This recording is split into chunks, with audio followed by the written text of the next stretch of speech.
하나의 질문으로 오늘 말씀을 함께 시작하며 나눠보고자 합니다. 이곳에 모인 하나님의 우리 귀한 성도님들은 예수님을 사랑하십니까? 예수님을 진정 사랑하십니까? 우리는 이 질문 앞에 여러 가지 방법들로 대답을 할 수 있을 것입니다. 방금 누군가는 아멘을 하신 것처럼 우리 입술을 열어서 나는 예수님을 사랑한다 이렇게 고백할 수 있을 것입니다. 또 누군가는 그가 아무 말도 하지 않아도 그의 표정만 보아도 저 사람은 예수님을 정말 사랑하는구나 라고 우리가 느끼게 되는 경우도 있습니다. 그런데 또한 우리는 이 질문에 대해서 이것을 통해서 대답을 할 수도 있을 것입니다. 그것은 바로 우리의 삶입니다. 우리의 삶을 통해 예수님을 나는 정말 사랑하는가를 우리는 보일 수 있습니다. 이곳에 모인 우리 모두가 진정 예수님을 사랑하는 자들이기를 원합니다. 그런데 그 고백이 우리의 입술에만 있지 않았으면 좋겠습니다. 주님을 사랑한다라고 하는 그것이 우리 얼굴에만 남아있지 않기를 원합니다. 오늘 우리의 삶을 정직하게 마주해보는 시간 되기를 원합니다. 멀리 갈 필요도 없습니다. 여러분의 이번 한 주간, 아니 오늘 하루만이라도 한번 생각해 보십시오. 지금 나의 그 하루의 삶을 저 모니터에 여러분 재생시켜 놓는다라고 한번 생각을 해 보십시오. 그리고 누군가 우리의 오늘 하루의 일과를 시청한다고 생각해 봅시다. 우리의 삶을 볼 때 나는 예수님을 정말 사랑하는가가 드러나십니까? 오늘 우리가 이 질문 앞에 우리 자신을 정말 진지하게 점검하고 고민하는 시간을 가지길 원합니다.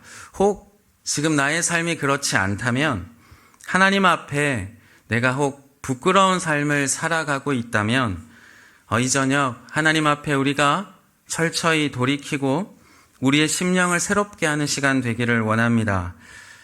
오늘 본문 말씀은 부활 이후에 제자들을 찾아가신 예수님께서 베드로에게 3번 질문을 하신 직후에 베드로에게 하신 말씀입니다.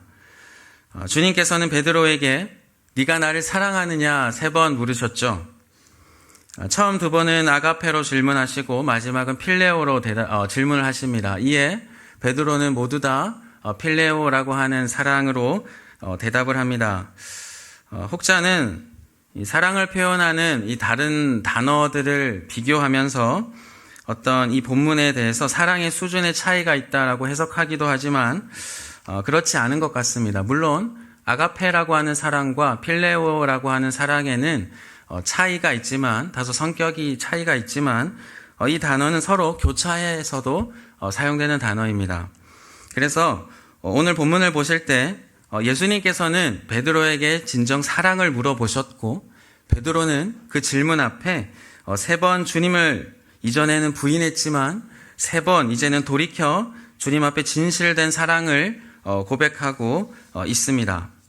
자, 이 베드로의 사랑 고백 직후에 예수님께서 베드로를 향해 하신 말씀이 오늘 18절의 말씀입니다. 다시 한번 보실까요? 18절을 보면 내가 진실로 진실로 내게 이르노니 내가 젊어서는 스스로 띠띠고 원하는 곳으로 다녔거니와 늙어서는 내 팔을 벌리리니 남이 내게 띠띠우고 원하지 아니하는 곳으로 데려가리라. 예수님께서는 지금 베드로의 사랑을 확인하셨습니다. 그죠? 그렇게 베드로에 대한 사랑을 확인하신 직후에 예수님께서 주목하신 것은 무엇입니까? 그것은 바로 앞으로 펼쳐질 베드로의 삶이었습니다. 아직 베드로 자신은 마주하지 못한 삶이지만 이미 그 삶을 바라보고 계신 예수님, 그리고 베드로가 이제 실제로 살아가게 될 그 베드로의 삶을 지금 주님은 주목하고 계셨습니다. 베드로는 이제 이전과는 전혀 다른 삶을 살아가게 될 것입니다. 이전에 그는 스스로 띠띠고 그가 원하는 삶을 살았죠. 그런데 이제는 수동적으로 띠띠움을 당해서 그가 원하거나 기대하지 않았던 삶을 이제 살아가게 될 것입니다. 18절의 말씀은 이후 베드로가 어떠한 죽음을 당하게 될 것인지 그에 대한 말씀이기도 하지만 동시에 앞으로 베드로의 삶에 대한 이야기이기도 합니다.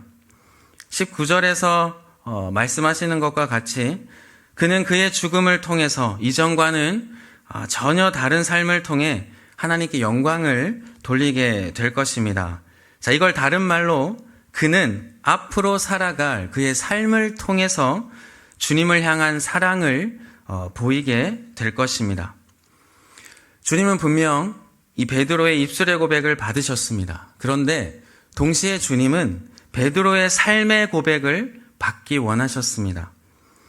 그가 삶으로 예수님을 사랑할 것을 주님은 바라보고 계셨습니다. 여기서 우리는 이 예수님의 관심에 주목해 봅니다. 그분이 집중하고 계시는 그 시선의 중심에 우리 역시 초점을 맞추는 것입니다.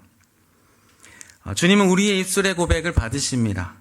그런데 주님은 동시에 우리의 삶의 고백 또한 받기를 원하신다는 것입니다. 삶으로 예수님을 사랑하기를 원하고 계십니다. 이것을 확인할 수 있는 말씀이 있습니다.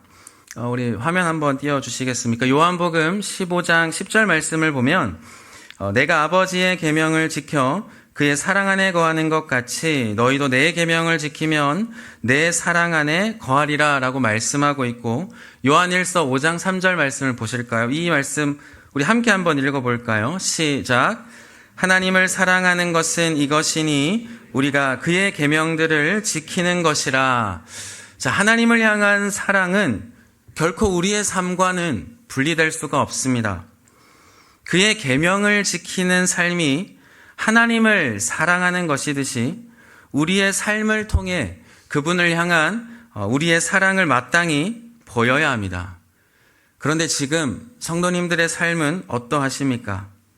나의 삶을 통해 주님을 향한 사랑이 나타나고 있습니까? 주님께서 주목하고 계신 나의 일상에서 나는 어떠한 모습입니까? 숨길 수 없고 감출 수 없는 하나님의 말씀 앞에, 그분의 존재 앞에 오늘 정직히 우리 자신을 한번 세워봅시다.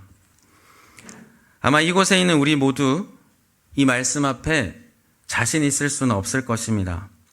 하나님께 죄송스럽고 또 부끄러울 것입니다. 우리는 왜 그럴까요? 분명 하나님을 사랑한다, 주님을 사랑한다, 그렇게 고백하고 다짐을 하고 또 다짐을 하지만 왜 우리는 삶을 통해 주님을 향한 사랑을 나타내는 것이 이토록 어려울까요? 우리가 이 부분을 깊이 고민하지 않는다면 그저 우리는 계속해서 반복할 것입니다.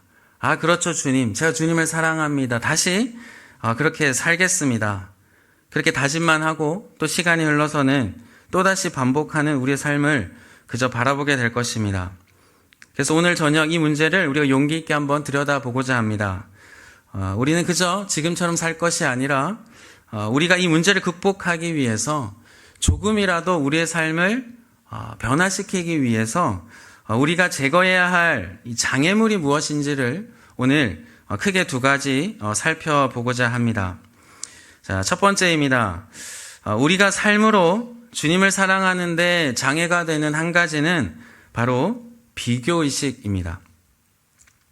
자, 우리 오늘 본문 20절 말씀을 다시 한번 보실까요? 20절을 보시면 베드로가 돌이켜 예수께서 사랑하시는 그 제자가 따르는 것을 보니 라고 되어져 있습니다. 자, 바로 직전까지 주님과 베드로의 깊은 대화가 있었습니다. 주님을 향한 베드로의 이 진실된 사랑의 고백, 그리고 그런 베드로를 향해 주님의 그 부르심, 자신의 양을 먹이고 치라하시고 나를 따르라 라고 하시는 그 거룩한 부르심이 베드로에게 주어졌습니다. 그리고 베드로는 앞으로 그가 어떠한 삶을 통해 영광을 돌려드릴 것인지 그 은혜의 일들을 주님은 말씀해 주셨죠. 그런데 이 말씀을 들은 직후 베드로가 보이는 첫 번째 반응, 첫 번째 모습이 무엇입니까? 베드로는 돌이켜서 다른 제자를 주목합니다. 21절에 베드로가 그를 보고 예수께 여짜오되 주님, 이 사람은 어떻게 되겠사옵나이까? 자, 20절에서 예수께서 사랑하시는 그 제자, 만찬석에 예수 품에 의지했던 이 사람이 누굽니까? 요한이죠. 역사상 그 누구도 직접 예수님과 나눠보지 못했던 이 영광스러운 대화를 했던 이 베드로가 그 직후 주목한 것은 다름 아닌 앞으로 펼쳐질 자신의 삶이 아니라 바로 요한의 삶이었다라는 것입니다. 주님, 그럼 저 요한은 어떻게 됩니까? 그의 삶은 앞으로 어떻습니까? 라고 베드로는 그것을 주목하고 주님께 질문하고 있습니다. 이 베드로에게 있는 이 모습, 우리에게도 동일하게 있지 않습니까? 이 비교의식. 우리가 삶으로 주님을 사랑하는 것을 막는 장애물입니다. 우리는 너무나도 다른 사람의 그 누군가의 삶을 자주 바라보죠. 하나님께서 저 옆에 있는 그 누군가에게는 이것을 허락해 주셨는데 이것을 베풀어 주시고 저 사람에게는 이런 부르심을 주셨는데 왜 나에게는 이런 부르심을 주셨냐. 너무나 우리 주변에 관심이 많습니다. 문제는 이 관심이 우리 깊은 내면에서 비교의식이라고 하는 것으로 작동된다는 것이죠. 그리고 나의 삶과 다른 이의 삶을 비교하기 시작합니다. 내가 걸어가야 할 그 길과 내가 원하는 또 다른 길, 다른 누군가가 걸어가고 있는 길, 내가 걷고 싶은 그 길을 걸어가는 그 누군가의 삶과 비교하고 있습니다.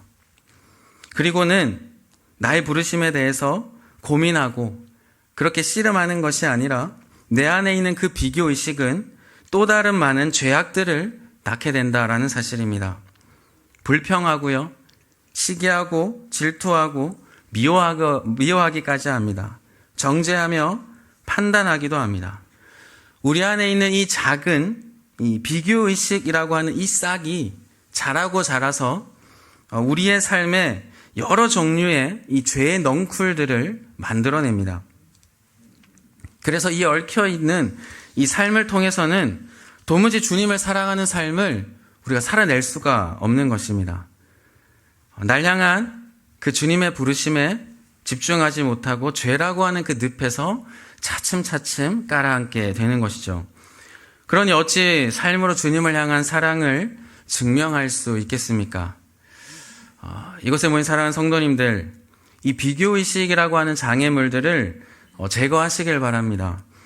다른 이와 우리 자신의 삶을 비교하는데 여러분의 삶을 허비하지 마시길 바랍니다. 하나님께서는 우리를 다 다르게 부르셨습니다.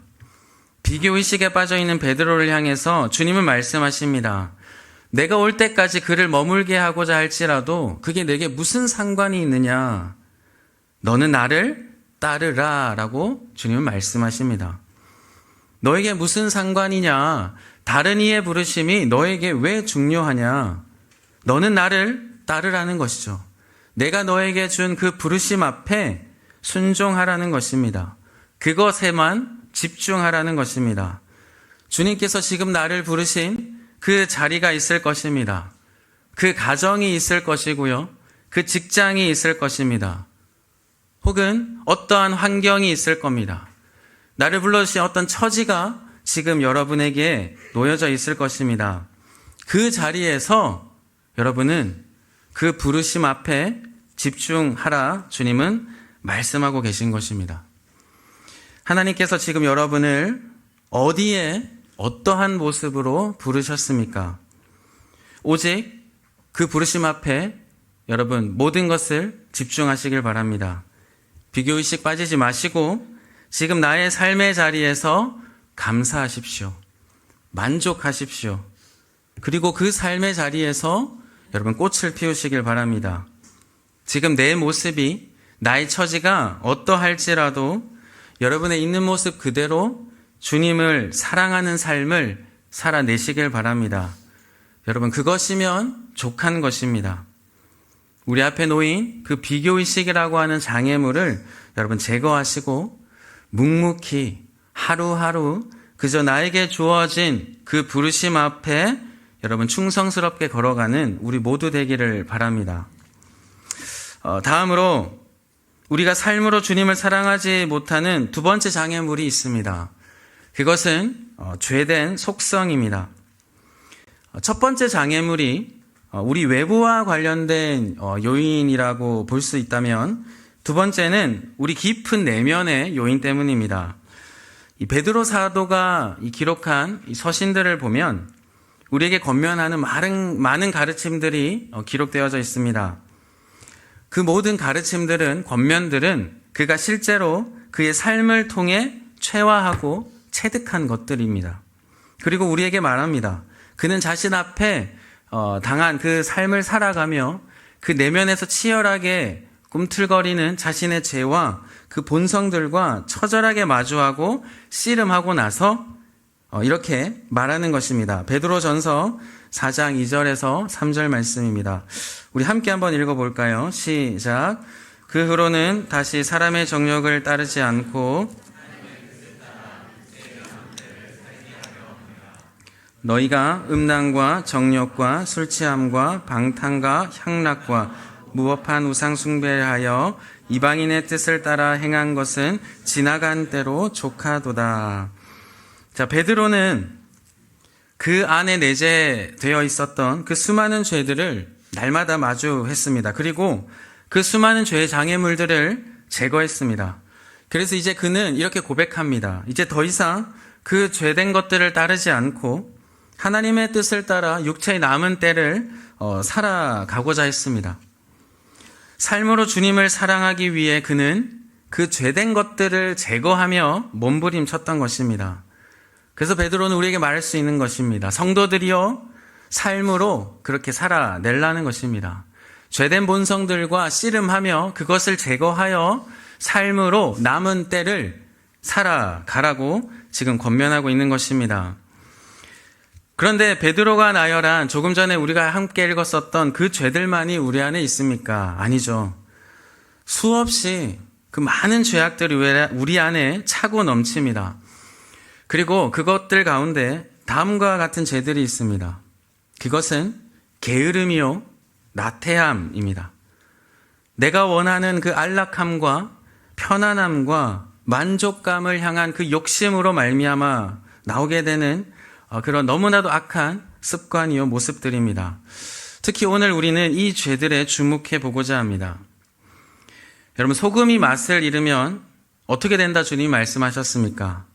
아무 쓸데가 없어져서 버려져서 짓밟힌다, 밟히게 될 것이다 하셨습니다. 이 소금이 맛을 잃는다라고 하는 것은 그 농도가 옅어지는 것을 말하죠. 이 성도의 삶을 설명하는 여러 표현이 있을 수 있을 것인데, 이 성도의 삶은 농도다라고도 말할 수 있을 것 같습니다. 진함에 관한 것입니다. 이 옅음, 진함, 그 농도를 말하는 것은 그 안에 얼마만큼 어떠한 것이 무엇이 얼마만큼 녹아져 있는가에 따라 결정되죠. 우리의 삶도 이와 같습니다. 이 성도의 진함은 이 간절함과 처절함으로부터 시작됩니다. 어떠한 심정으로 우리의 삶을 어떻게 쏟아붓는가, 어떠한 마음으로 얼마나 우리 자신을 지금 깨트리고 있는가, 그 정도에 따라 우리 신앙의 농도는 정해지게 됩니다. 이것은 우리에게 주어진 부르심 앞에서 우리 자신의 이 자세와 태도의 문제입니다. 지금 내가 어떤 모습으로 나에게 주어진 그 삶을, 그 부르심을 살아가느냐의 일입니다. 이 성도님도 어떠십니까? 성도님들은 주께서 부르신 그 자리에서 어떠한 자세와 태도로 그 부르심 앞에 서 있습니까?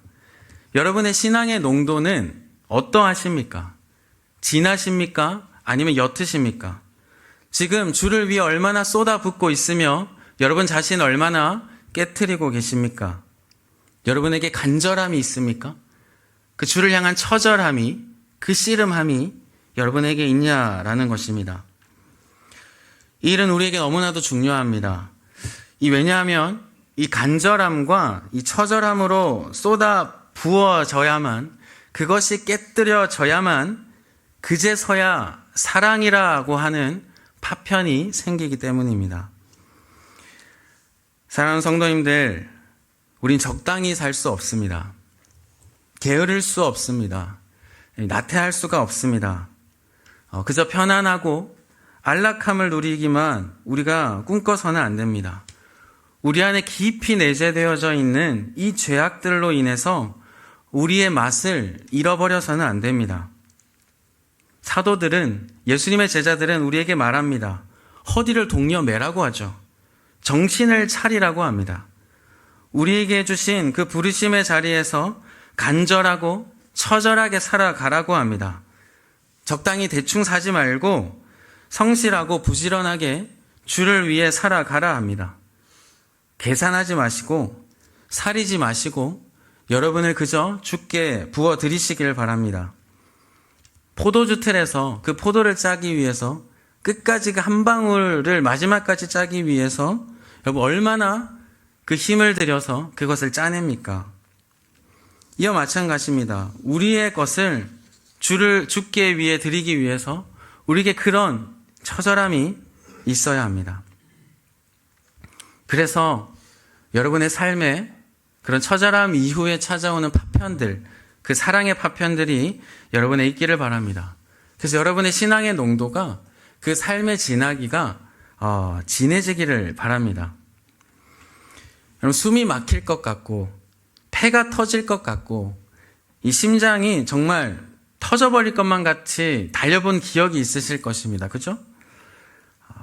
이와 같은 자세로 우리가 우리에게 주어진 그 부르심의 삶을 살아갈 때 우리는 삶을 통해 주를 향한 사랑을 드러내게 되는 것입니다. 이런 모습으로 여러분 주를 위해 살았던 적이 있으실 것입니다. 그것이 혹 과거의 추억으로 우리에게 남아있지는 않습니까? 아니면 단 한 번도 주를 위해 그렇게 달려가 본 적이 없으십니까? 어느 쪽이든 여러분 오늘 저녁 우리가 함께 결단하기를 원합니다. 나를 불러주신 그 삶의 그 자리에서 주를 위해 그렇게 달려가겠노라 여러분 다짐하시길 바랍니다. 희미하고 옅은 신앙을 벗어버리시길 바랍니다. 게으르고 나태함의 자리에 우리가 혹시 머물고 있다면, 그래서 식어버린 우리의 심장이 있다면 오늘 저녁 여러분 우리가 다시 한번 뜨겁게 되기를 원합니다. 그래서 우리에게 필요한 것이 있습니다. 불이 필요합니다. 불. 하늘로부터 주어지는 이 불이 필요합니다. 우리 안에서는 그 일이 시작될 수가 없습니다. 그래서 우리는 주께 은혜를 구합니다. 이 저녁에 성령께서 우리의 식어지고 굳어버린 심령 가운데 그 하늘의 그 불을 부어주시기를 우리가 소원하는 것입니다. 우리의 심령이 주의 제단 앞에서 타올라야 할 것입니다. 주 앞에서 부어지고 깨뜨려져야 합니다. 우리 안에 가득한 이 죄악들을 주께서 태우시길 원합니다. 그 죄악들을 우리에게서 멀게 하시는 그 은혜가 오늘 있길 바랍니다. 죄악의 장애물들이 제거되는 이 저녁 되길 원합니다. 각자 다른 부르심을 받았던 이 베드로와 요한, 그리고 여러 사도들, 제자들, 과거 우리 역사적으로 많은 믿음의 선배들이 있습니다.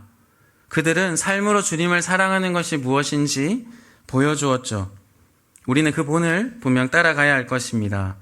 그런데 우리에게는 더 완전한 본이 있습니다.